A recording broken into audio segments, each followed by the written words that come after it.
Bem-vindo ao The 11th Hour. Sou Robert Lipsyte. A filosofia moderna desanima muitas pessoas. É abstrata, é teórica, não parece ter uma aplicação prática. Por exemplo, esta é a teoria da verdade de Tarski. A frase "a neve é branca" é verdadeira se e somente se a neve for branca. Você tem que acreditar em mim que a teoria da verdade de Tarski foi considerada um grande avanço da filosofia analítica. Existem filósofos que desceram da Torre de Marfim e vamos conhecer dois deles. Um ajuda médicos a lidar com questões éticas, como decidir quando e como dizer que você está morrendo, e o outro criou um programa para ensinar pensamento crítico a crianças de 6 anos.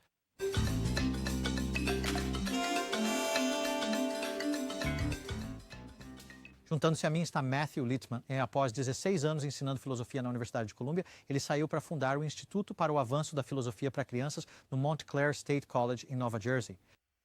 Ele treina filósofos para treinar professores a instruir crianças em idade escolar na alegria do raciocínio. Milhares de escolas em todo o país usam seu programa e veremos isso em ação na Escola Tuscan, em Maplewood, Nova Jersey. Mas primeiro, Dr. Littman, uma pergunta filosófica. O que é filosofia? Bem, a definição tradicional é que é a busca pela sabedoria, mas para mim é melhorar o raciocínio e o julgamento em relação à maneira como as pessoas fazem, falam e agem. Agora, vamos ver seu programa em ação em apenas um momento. Você poderia nos ajudar dizendo o que vamos ver, porque não é inteiramente linear o que essas crianças pequenas passam. Eles leem de um pequeno romance infantil sobre alguém chamado Elfie, que tem mais ou menos a idade dele, 7 ou 8 anos, e ela fala sobre seu próprio processo de pensamento. E, no decorrer disso, ela lida com algumas questões éticas e alguns problemas educacionais que está vivenciando. E as crianças meio que se juntam. De uma maneira não inteiramente linear. Certo. Eles meio que formam uma pequena comunidade de investigação no romance e na sala de aula. Certo. Bem, vamos lá. É muito empolgante. E você poderia começar lendo de... O romance. Então, 3. Hoje, Seth disse, Elfie quase nunca fala. Talvez ela não seja de verdade. Isso só mostra o quanto ele pode estar errado. Talvez eu não fale muito, mas penso o tempo todo. Eu até penso quando durmo. Não tenho sonhos extravagantes. Eu apenas penso, quando estou dormindo, nas mesmas coisas que penso quando estou acordada. Na noite passada, eu acordei no meio da noite e disse para mim mesma, Elfie, você está dormindo? Só toquei meus olhos e eles estavam abertos.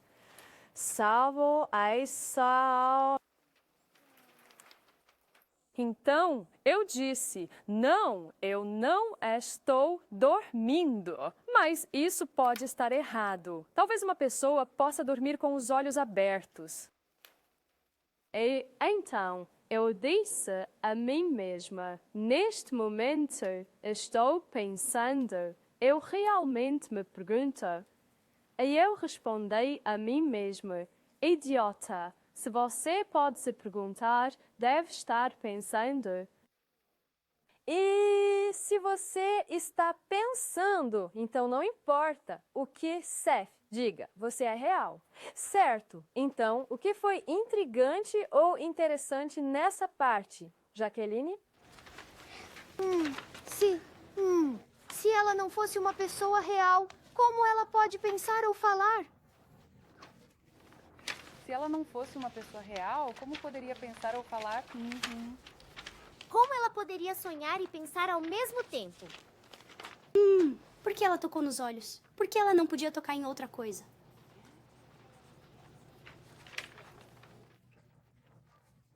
Bem, vamos discutir isso quando tivermos nossa discussão. Essa é uma pergunta interessante. Talvez algumas pessoas consigam dormir de olhos abertos. Cara!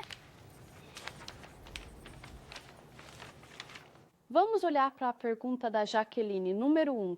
Se Elfie não fosse uma pessoa real, como ela poderia pensar ou falar? O que você acha disso? Jordan? Se Elfie não fosse real, então ela não seria capaz de pensar. ela não conseguiria nem talvez ser capaz de mover cada parte do corpo dela e coisas assim. Alex? Concordo com o Jordan, porque se você não fosse real, seria apenas um modelo e não poderia ouvir e tudo mais. Você seria apenas um modelo. Certo, Owen? Certo. Bem, eu discordo do Jordan porque, bem, ele não... O que você quer dizer com ele não conseguiria mover nenhuma parte do corpo? E se, tipo, eles fossem um robô? Bem, essa é uma pergunta interessante. Parte do corpo dele em um robô não é real? Agora, um robô é uma pessoa? Kristen? Um robô não é uma pessoa porque é um robô, não é uma pessoa.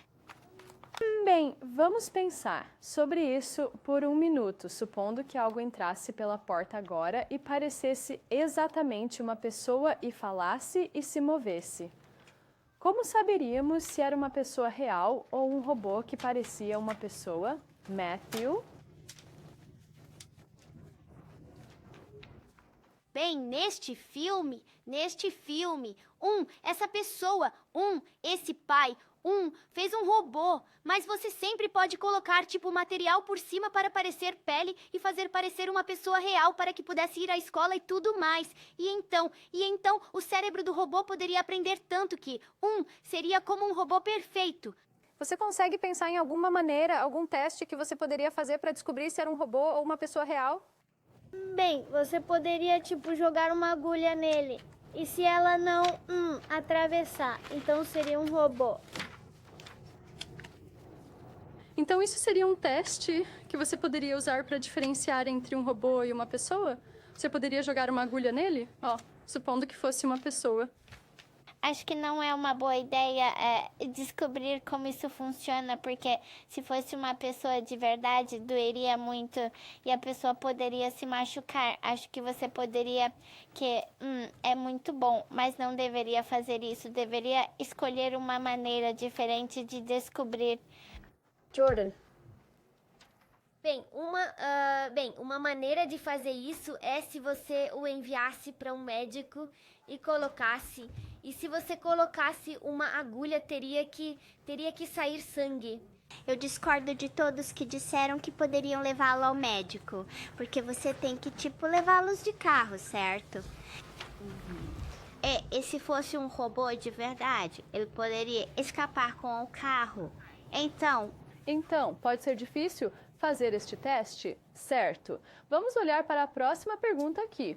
Kristen, por que ela disse para si mesma, idiota, se você pode se perguntar, deve estar pensando.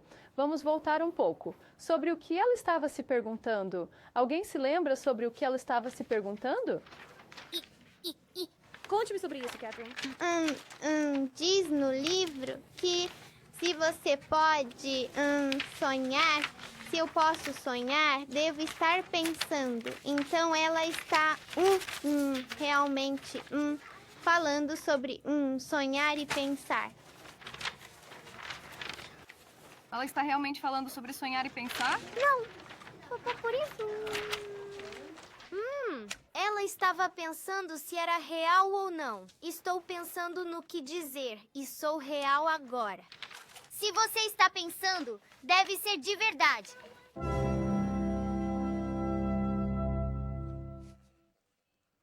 Uau, filosofia parece divertida, mas deixe-me perguntar, o que não foi a minha experiência, mas deixe-me perguntar isso, o que faz disso filosofia? Quero dizer, parece tantas outras coisas. Eles estão raciocinando juntos. Estão explorando conceitos juntos, conceitos como o que é real, o que é uma pessoa. Eles estão lidando com as condições do conhecimento, como que suas opiniões precisam ser apoiadas por razões, ou explorando como você sabe algo, ou que evidências você tem para dizer algo. Então, há muitas coisas que eles estão fazendo que são muito semelhantes ao que um filósofo profissional faria. Mas as crianças não aprendem a fazer isso de forma estruturada normalmente na escola? Não. Eu não acho. Acho que ensinamos o sintaxe, aí ensinamos ortografia e ensinamos as regras gramaticais, pelas quais entendemos a linguagem. mas não ensinamos a lógica, não ensinamos o processo de raciocínio. Não temos uma abordagem que lhes diga quais são maneiras melhores e piores de raciocinar, maneiras melhores e piores de pensar. Qual é a fronteira entre fazer filosofia como essas crianças fazem e coisas como discutir valores e humanismo secular e todas as coisas que parecem causar atrito em muitos sistemas escolares ao redor do país? Bem, porque estamos apenas preocupados com suas perguntas, seus problemas, as questões que os preocupam e em ajudá-los a pensar e raciocinar melhor e a fazer julgamentos mais sólidos em relação às coisas que são problemáticas para eles. Não há doutrinação aqui, não há imposição de um conjunto de valores que qualquer grupo na comunidade possa dizer, estes não são os nossos valores, por que você está os impondo? A filosofia é uma espécie de musculatura aqui? Sim, essa é uma maneira bonita de dizer isso. Ele fornece a musculatura para pensar de forma eficaz, para chegar a conclusões a partir de premissas. E sem isso você tem uma forma de pensar meio fraca, débil. Mas vocês dois acham que uma geração de crianças treinadas dessa forma será de melhores médicos, melhores jornalistas, melhores... Eles serão reflexivos sobre sua própria prática e isso é muito importante. Eles não serão apenas teóricos que nunca praticam e não serão praticantes que nunca pensam. Eles serão pessoas que unem teoria e prática. Sim.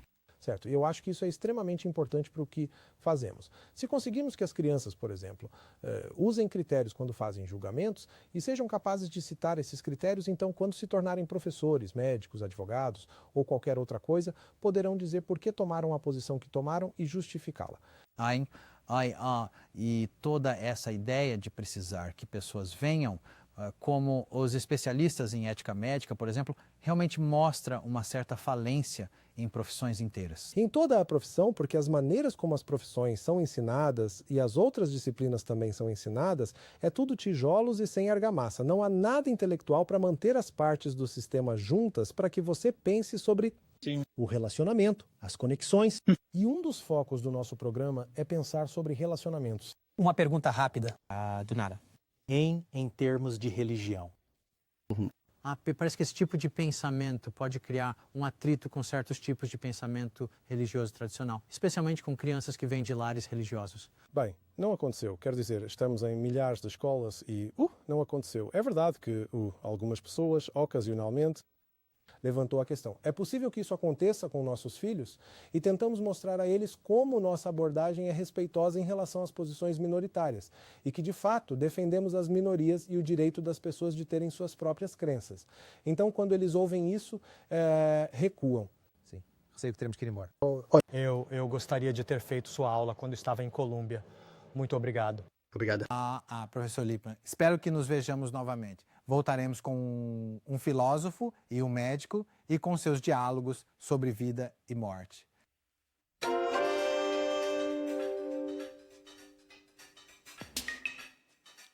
Juntam-se a mim Daniel Callahan, um filósofo que há 20 anos foi um dos fundadores do Hastings Center, um instituto de pesquisa dedicado a questões éticas da medicina e biologia, e o Dr. Eric Castle, um internista que se especializa em cuidados terminais.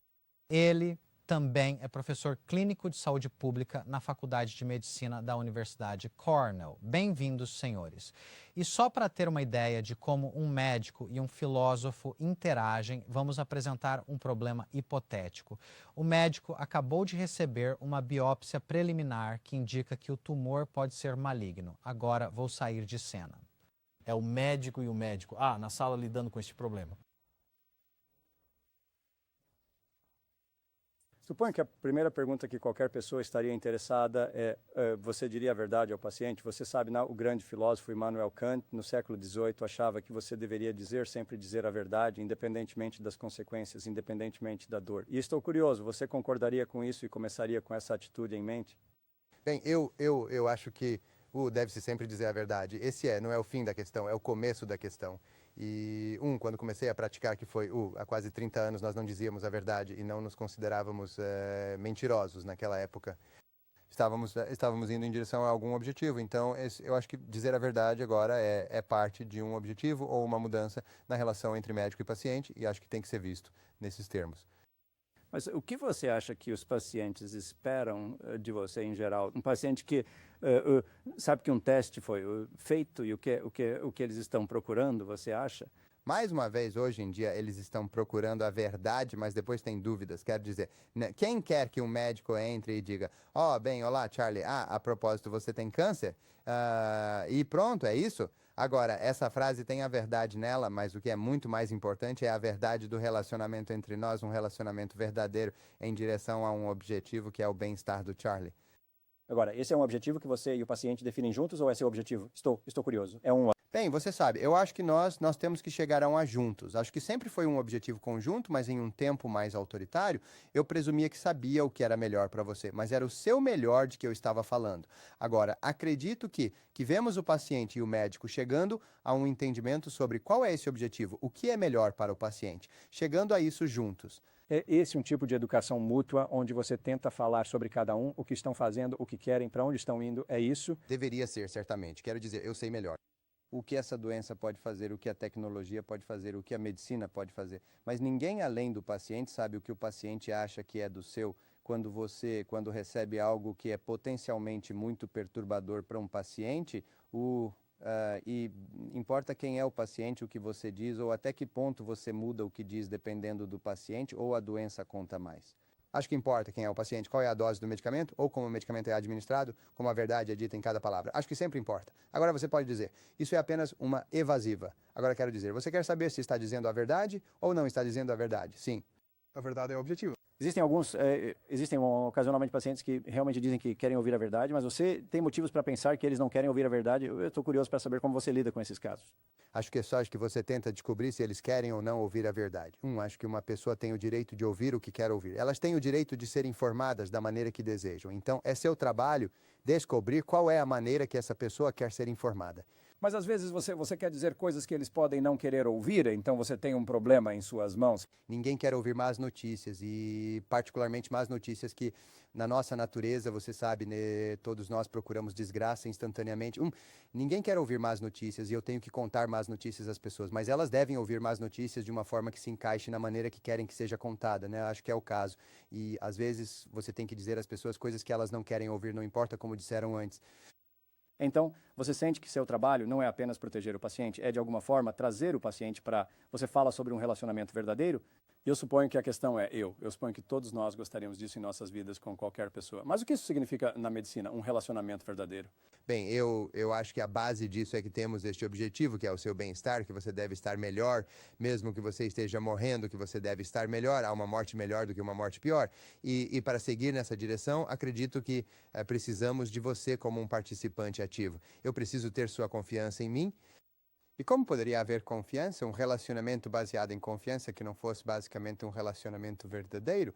Onde você me pergunta algo e espera a verdade, quando digo um relacionamento na verdade, é isso que quero dizer. Que se você me fizer uma pergunta, no final das contas, vou lhe dizer a verdade. Vou ser uma pessoa honesta no que diz respeito a você.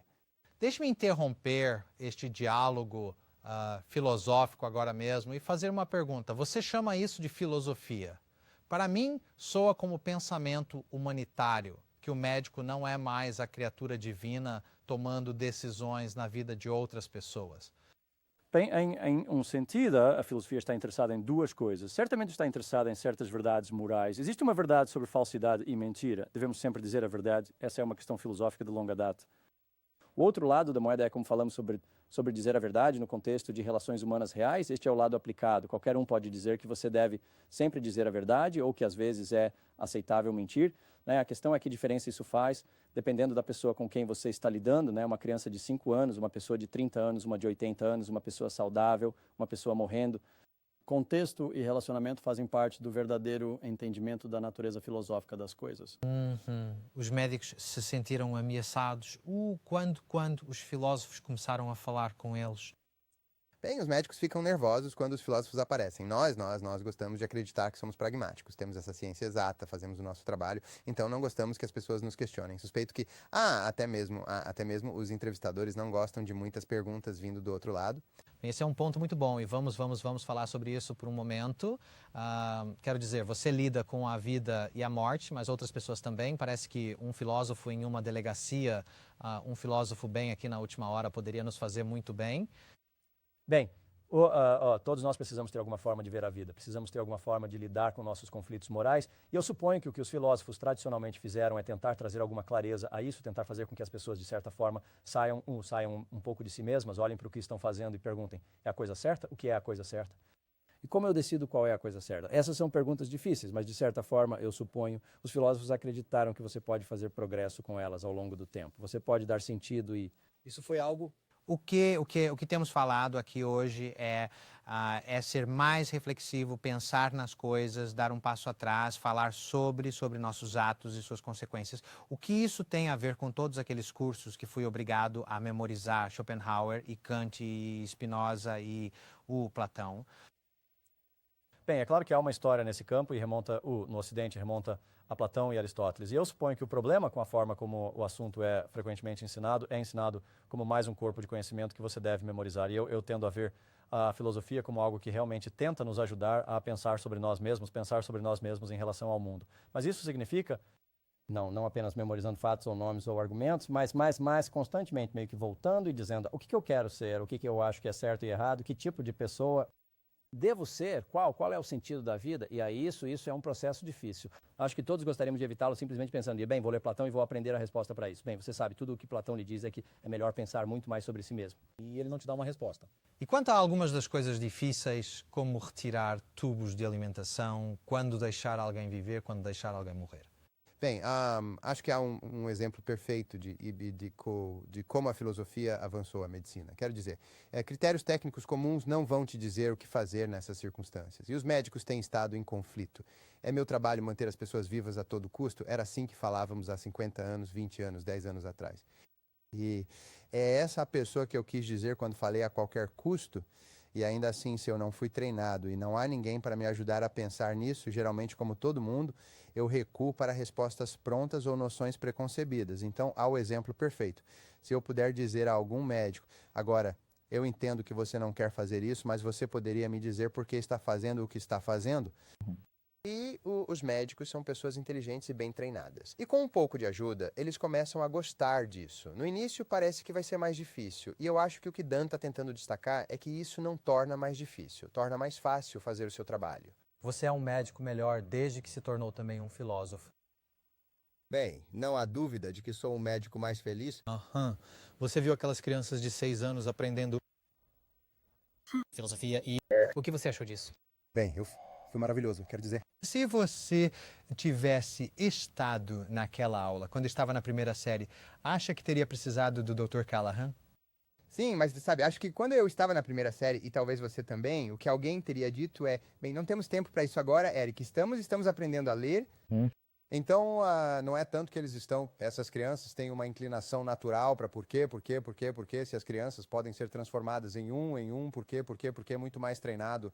Fui apenas informado como você foi informado? Agora não. E essa aula diz, sim, agora. Então acho que nesse sentido foi maravilhoso. Mas o fato de que precisamos de filósofos para nos ensinar coisas que parecem tão básicas e humanas, indica que há uma espécie de algo está faltando nessa sociedade.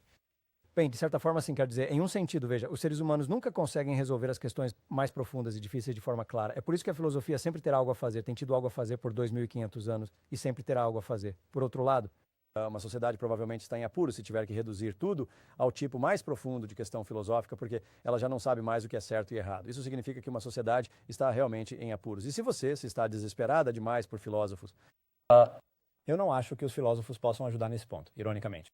Agora, o atrito entre filosofia e religião, porque algumas dessas coisas de que estamos falando, particularmente vida e morte no seu campo, estão se chocando com convicções religiosas? Bem, eles são, mas você sabe. Mas Dan está fazendo é um ponto importante, no entanto. Ninguém realmente sabe como viver bem a vida e ainda assim isso é crucialmente importante para nós. Na medicina, como vemos Deus, como vemos a pessoa doente. E essa questão de sermos ensinados a de alguma forma raciocinar sobre o que acreditamos, em vez de recorrermos tarde demais a respostas que realmente não atendem às nossas necessidades. O que a filosofia na medicina permite que os médicos e as pessoas façam é lidar com as coisas difíceis que surgem de uma maneira que não é fácil, nunca é fácil, mas pelo menos é humana. Sim, última pergunta rápida. Como o filósofo rapidamente nomeado da 11ª hora, sobre o que deveríamos estar pensando? Você deve estar pensando sobre as suas obrigações com o público, que tipo de pessoa você quer ser como alguém no jornalismo, o que você acha que o público precisa saber, quais são alguns dos problemas em nossa sociedade e como você faz as pessoas refletirem mais profundamente sobre esses problemas, não apenas dizendo a elas que são problemas, elas sabem disso, elas sabem que é uma bagunça em nossa sociedade, em muitos lugares. A questão é, o que eles deveriam aprender para fazer a diferença aqui e que tipo de sociedade, em última análise, eles querem. Essa é a questão filosófica e a que eu acho que você pode levantar. Você tem que insinuá-la, você tem que empurrá-la, mas ela está lá e é fundamental. Então vamos ter um filósofo com um pager nas redações, assim como na urgência? Vamos lá. Não é uma má ideia. É uma boa ideia. Dr. Castle, Dr. Callahan, 2 filósofos. Muito, muito obrigado. Acho que esta é a 11ª hora, portanto, sou Robert Lipson. Eles ficaram fora. Eu estava preocupada com você. Sim, começamos a ter uma discussão. Essa é uma perspectiva interessante. Talvez algumas pessoas consigam dormir com os olhos abertos.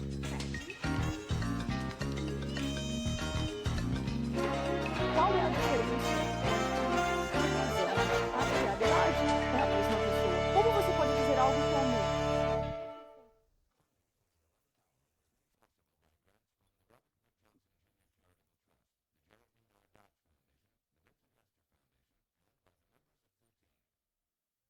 Isso.